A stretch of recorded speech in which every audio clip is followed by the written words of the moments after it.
Within a month of the release of the Netflix original docuseries Making a Murderer, Change.org received over 100,000 signatures asking for a presidential pardon of the film's subject, Steven Avery and Brendan Dassey. The 10-part documentary explores the story of Steven Avery, a man who served 18 years in prison for the sexual assault of Penny Bernstein and who was exonerated in 2003. In 2005, he was arrested and in 2007 convicted of the murder of Teresa Halbach, a local photographer. The series also covers the arrest, prosecution, and conviction of his nephew, Brendan Dassey, who was also charged in the murder. What makes the series so great?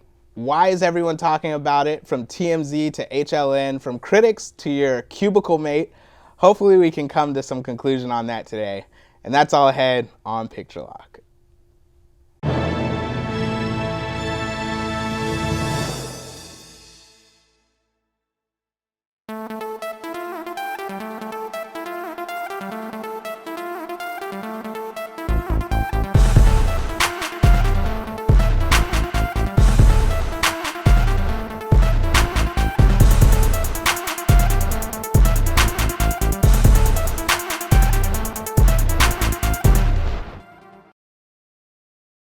Joining me in the studio today, I have WTOP Entertainment Editor Jason Fraley, Sunday Night Singles co-founder Janessa Jackson, and owner of Blockhouse Media, Jim Block. Welcome to the show, guys. Thanks for having us. All right, guys, so let's just first, from a bird's eye view, kind of give our initial thoughts. The whole thing about Making a Murderer to me, I think, first off, I'll be honest, like, it was boring to me. I really had to, it was one of those things where, like, I just kept watching because I was like, all right, everybody's talking about this. This seems to be so great. What is it that's so great about it? And I think after you get into, you know, about episode 3, then you're kind of like, okay, I can really rock with this. But I think just seeing an actual trial kind of play out and how, you know, we're able to see all this footage of the trial, that's what really kind of stood out to me. Jason, what did you think about from a bird's eye view? My initial reaction, see, I wasn't like as bored as you say you were. I thought at least early in the documentary they had a couple nice gripping cliffhangers with, you know, the syringe hole in the top of the bottle, or, you know, the key they found, you know, it's structured. I think that was more way. Towards the middle, though. Yeah, maybe it's like 4, 5, 6 in there. Yeah. But I mean, more overall, while I maybe didn't find it as dry as you, I still thought The Jinx was the better of the two. It's the HBO one about the life and deaths of Robert Durst. Is what it's called, but mostly because you get a little more closure coming out of that one. Probably one of the most shocking climaxes of any documentary in TV history. I'm telling you, got to go watch. Have you seen The Jinx? I haven't seen it yet. I have seen it. Oh, you did? Yeah. I thought it ended on a mud, but be that as it may, it's almost a different style because one is about a supposed serial killer who leaves a hot mic, and it's this great happy ending, not happy ending, but for the filmmakers, like, they lucked out with what they got. Yeah. For Making a Murderer, obviously it's a different beast. It's a little more like Thin Blue Line, where the filmmaker clearly has an agenda. They want you to they want Steven Avery to be found innocent, almost to the point that I think they left some stuff out, but we can get into that. Yeah, and let me say this, folks at home, if you have not seen it yet, spoiler alert, we're just gonna talk about it. We're gonna dive on in because so many people have seen it. Like I said at the top, 100,000 signatures on change.org. This is really a hot topic right now.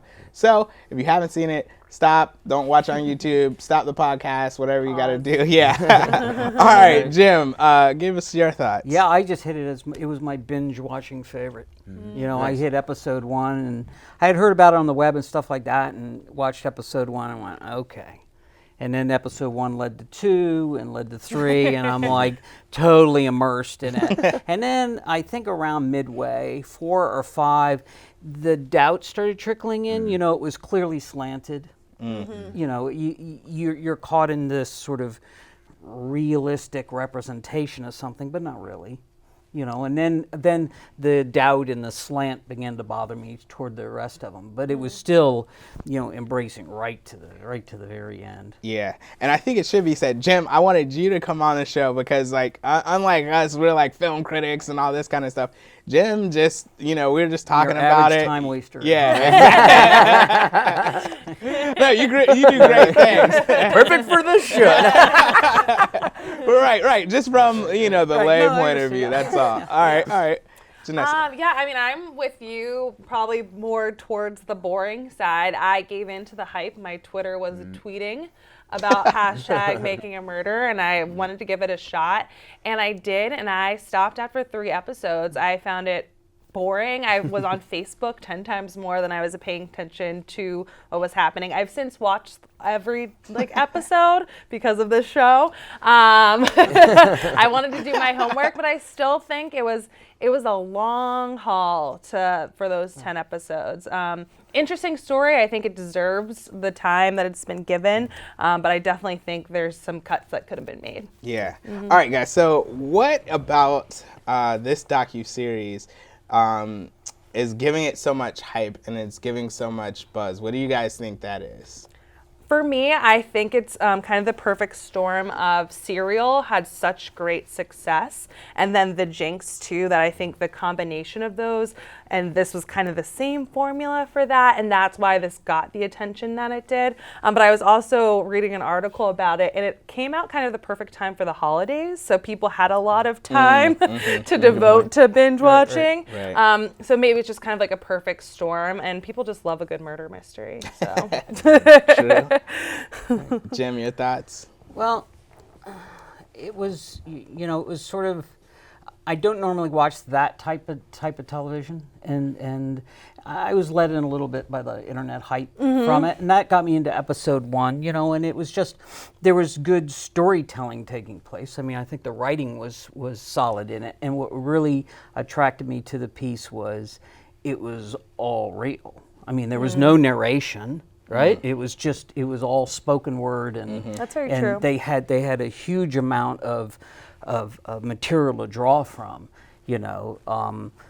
I think in the end, if you would extract the point that Avery got off from the first crime, and just looked at it as the murder crime, would it be as compelling or not? So that's sort of another take on it. And I don't think it would have been, because so much No. of the second sort of idea of the second case, and even in watching it, our sympathy for him is because of that first thing. Right. And the whole notion of a Right. possible conspiracy, framing Conspiracy. comes from that too. Yeah. So I don't think there is. I don't think He one is becomes- directly connected to the other. Right. Yeah, he's like the one that got away that first time. So does that lead to what happened this second time is the major question. Yeah, and I think the way that, this was a well-crafted, I think, like you said, documentary, in which the directors, obviously we know, as soon as you press record on a camera, right, it's from your perspective, however you're making the frame. Right. And from the jump, we see Stephen Avery come home.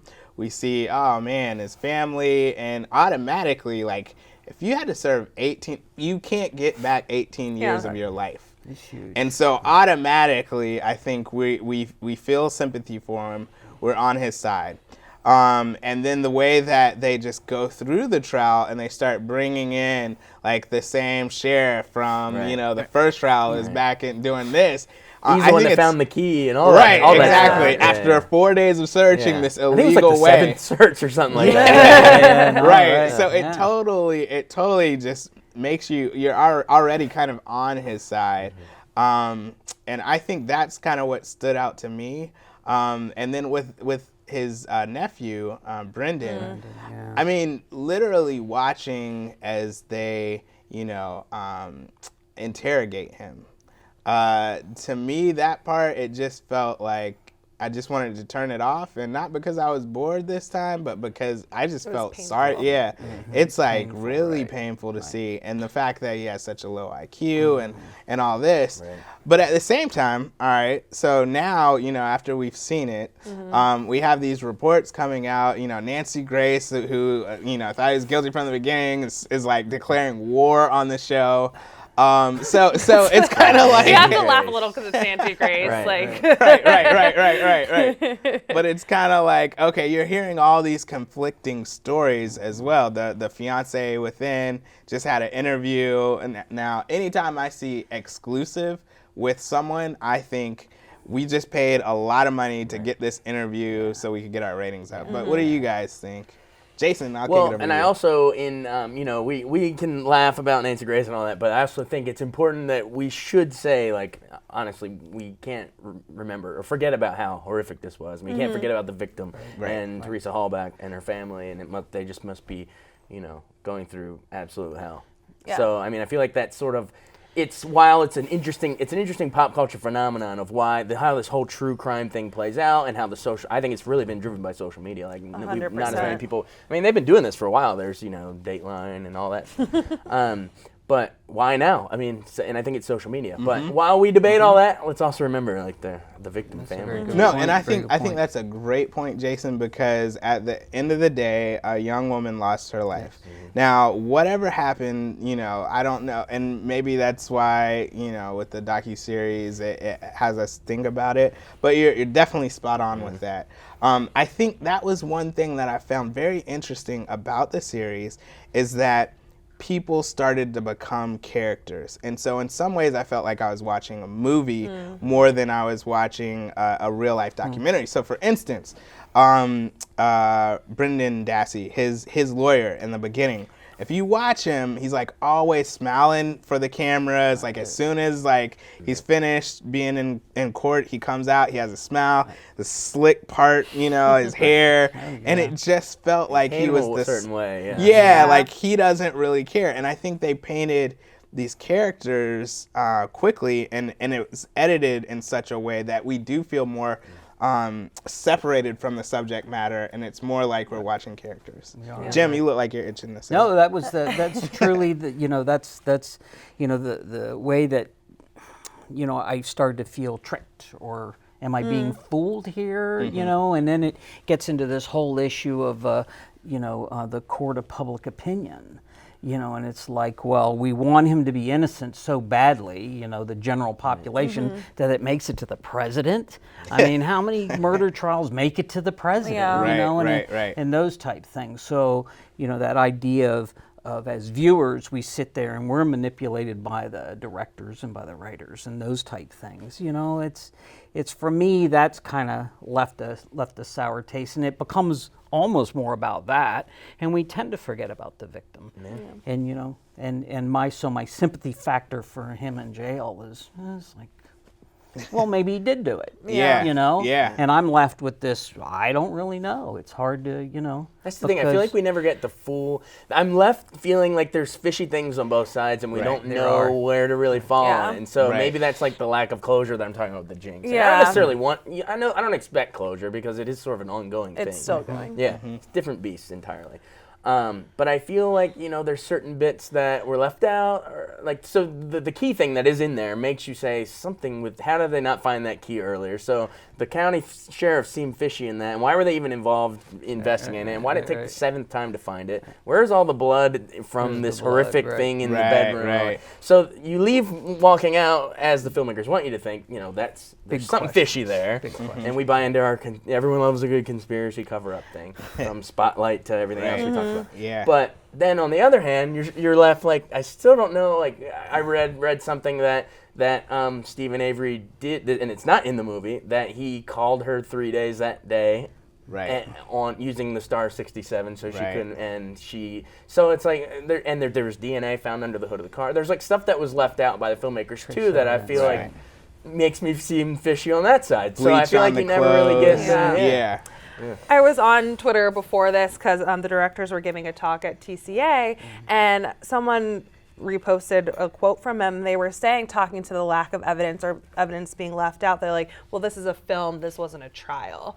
But for me, because they were given so much time, and 10 episodes, that some of them were over an hour long. I mean, clearly you have to make those cuts, but at the same time, like, you were given that time. Like, you could have taken from some other area. We watched like whole lines of questioning in the trial when you could have explained something maybe a little bit further, instead of seeing kind of like with Brendan, I felt like you were seeing the same types of thing over and over again. So it feels heart-wrenching, but those details are lost because you're paying attention to something else. Yeah, most definitely. They got real mileage out of that sort of the Brendan confession that was sort of, he was on that far couch, and then the confession where he's sort of in the police station. That appeared a lot. Yep. Right. And it was that same thing. Here it is again.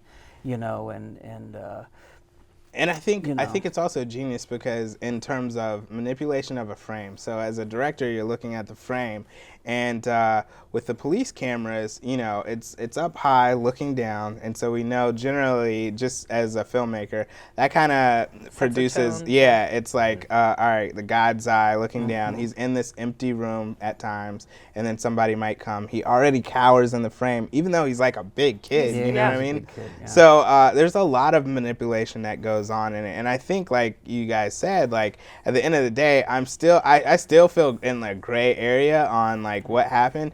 Maybe I feel like, you know, at the end of the day, it wasn't a fair trial, you know. And but did he do it? Did he not? I don't think I really came to a conclusion on that.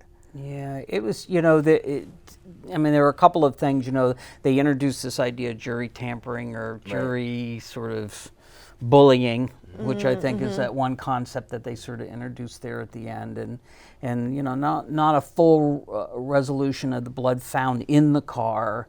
They kind of get into the testing it for whether it was planted or not, which is kind of a loosey-goosey kind of testimony, you know, description that they kind of get through that and sort of leave you, okay, it was fake, you know, but not coming out and saying it. Yeah. You know, they don't convincingly say it. So, you know, you're left with some of those big questions there. But I think you bring up a very good point too of it perhaps was not a fair trial, but it was a trial. Yeah. And, you know, evidence was presented, and with me and conspiracy theories, you know, as particularly if it just stayed to those two primary police officers, I'm like, okay, I could buy that. Yeah. But as we start moving up the chain, Yeah. you know, we're into superior courts, and we're into, you know, did it make it to the Supreme Court, Wisconsin? Remember. I don't know if it made it up Yeah, that I don't far, I don't know. but it's right up the thing, and I'm going in the,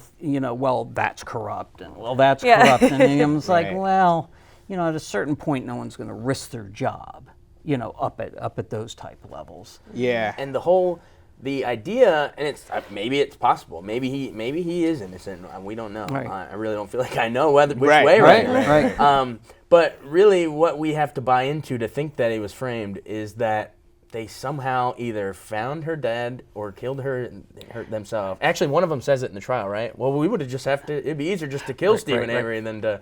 Yeah. Yeah. But I mean, we're asked to buy something really big if he didn't do it. And I think that's a point they leave out too in the show, is that they in the trial at least they said that they're not even allowed to legally go into any third party. They're not allowed to talk about any third parties of maybe who might have done it. So I think that's why so many questions are still out there. Yeah. They introduced the roommate and her like ex-boyfriend, I think. But I guess maybe the filmmakers couldn't go there because legally the trial couldn't either. So I think that leaves a lot of gray area. Yeah, it's hard because I mean, like you mentioned, Dateline and Law and Order SVU. Like I feel like those are along the same lines. And when they get to that part where they're like, "Oh, a third party," you're like, "Yeah, why was that not even brought up?" Like that would have been the first step, was to go to the ex-boyfriend and the roommate, and we just went straight to Stephen. So yeah, my mind, like I was like, "Well, Benson would have immediately questioned the ex-boyfriend." Yeah. I think one thing I found interesting as well is the lawyers on the side of the defense and the prosecution kind of really, again, going back to playing a character, they played this role where the defense lawyers, now they were brilliant to me.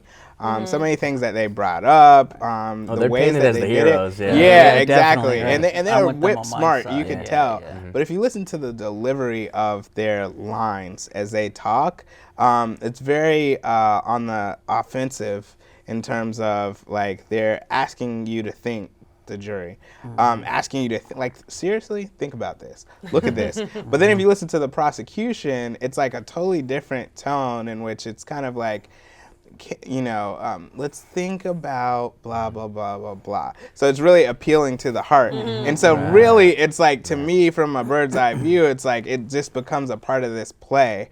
Good versus evil, or, the heart versus the brain. It was just really, that part to me was interesting as well. And even Stephen Avery, if you just watch him, like I said, in The Frame, I'm looking at him and he's just wasting away. Like, he's just getting more ghastly and ghostly as the trial goes on. I think my one major issue is that I feel like we still didn't even get to know Steven at all. Like, I feel like I walked away and he was just kind of a character.